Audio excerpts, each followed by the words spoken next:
हमारे बच्चे हैं, हमारे माँ बाप। तो एक माँ बाप होने के नाते हमारी जिम्मेदारी है, भगवान बुद्ध ने उसके लिए भी रास्ता बनाया है कि अगर आप गृहस्थ हैं, माँ बाप हैं, तो आपकी जिम्मेदारी अपने बच्चों के प्रति है, अपने माता पिता के प्रति। आप अपने बच्चे को, बेटी और बेटा को अच्छी शिक्षा दें, जितनी ऊंचाई तक वो जाना चाहे आप ले जाने की उसे कोशिश करें, उसके रास्ते में कोई रोड़ा ना हो। ये माँ बाप होने के नाते हमारी जिम्मेदारी है। गृहस्थ आश्रम तो हम सन्यासी है नहीं, बनते हैं नहीं। और अगर हम गृहस्थ हैं तो गृहस्थ में रह करके हमें अपने बच्चों के बारे में, उनके भरण पोषण के बारे में और जीवन में उनके आगे बढ़ाने के बारे में सोचना हमारा कर्तव्य है। मैं गलत तो नहीं कह रहा हूँ? अगर हम बनते नहीं बने हैं, सन्यास नहीं हुए हैं, और उस काम को करने में हमारे साथ जो परेशानियां हैं, जो पीड़ा है, वो बीमारी है, वो मैंने आपके सामने रखा। उसके कारण क्या है? अगर हमें खाद सस्ती मिल जाती, बीज सस्ता मिल जाता, हम जो फसल पैदा करते हैं उसकी कीमत सही मिल जाती, हमारे बच्चों को फ्री शिक्षा मिल जाती, पढ़ने के बाद उसको रोजगार मिल जाता, तो हमारी समस्या का समाधान हो जाए कि नहीं हो जाए? बीमारी और कारण तो यही है, ये व्यवस्था नहीं हो पा रही, जिसके कारण हम पीछे रह जाते हैं, हमारे बच्चे पीछे रह जाते हैं। अगर हम ये सोचें कि इसका निवारण क्या है, अब यहीं पर दिमाग लगाओ थोड़ा। खाद बीज सस्ती देता कौन है? जरा ध्यान से सोचो, वही करता है क्या जो वोट से जीत के जाता है? अगर हम कर्जा ले लेते हैं, नहीं दे पाते हैं, तो कौन माफ करता है? दिमाग लगाओ, वही करता है क्या जो वोट से जीत के जाता है? हमारे अपने बच्चों के लिए स्कूल चाहिए, हमारे पास पैसे नहीं है, हमें फ्री शिक्षा चाहिए, तो कौन देता है? जरा ध्यान से दीजिए, वही जीत देता है क्या जो वोट से जीत करके जाता है और मुख्यमंत्री और प्रधानमंत्री बन जाता है?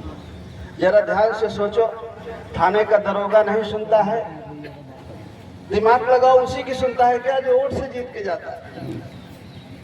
हम कर्जा ले लेते हैं, नहीं दे पाते हैं, तो कौन माफ करता है? वही करता है क्या जो वोट से जीत के जाता है? सही कह रहा हूं कि गलत कह रहा हूं? जाड़ा, गर्मी, बरसात, धूप, लुहार, ये प्रकृति की चीजें छोड़ के कौन सी ऐसी चीज है जो उसके हाथ में नहीं है, जो वोट से जीत के जाता है?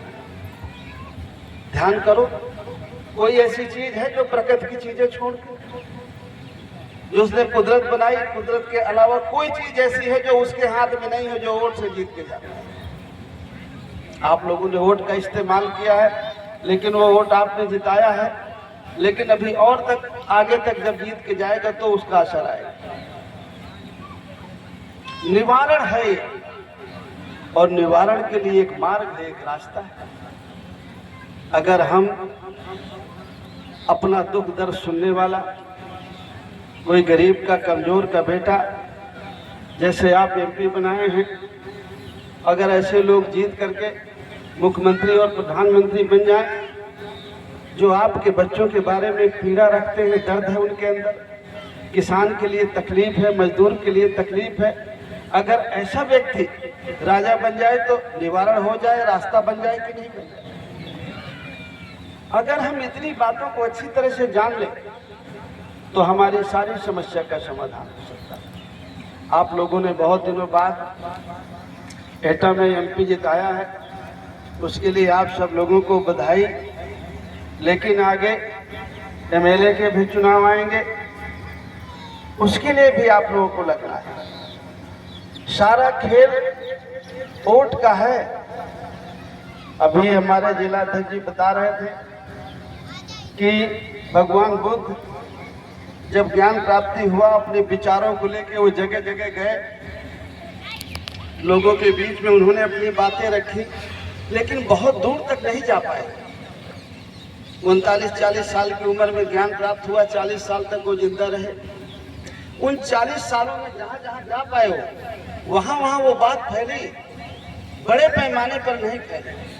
बड़े पैमाने पर तो तब फैली जब देश का राजा सम्राट अशोक कलिंग युद्ध के बाद उनको ज्ञान प्राप्त हुआ, भगवान बुद्ध की विचारधारा को उन्होंने अपनाया और उसके बाद अपने बेटे और बेटी को उनको भी भगवान बुद्ध की विचारधारा को फैलाने के लिए विदेशों में भेजा।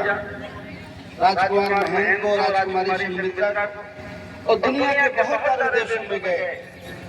भगवान बुद्ध की बातें कहते, लोग ये समझते दूसरे देश के लोग अभी तक तो ये सही था, आपने इधर कैसे टक्कर लड़ गया, किसने घुमाया, अभी तक तो सही था।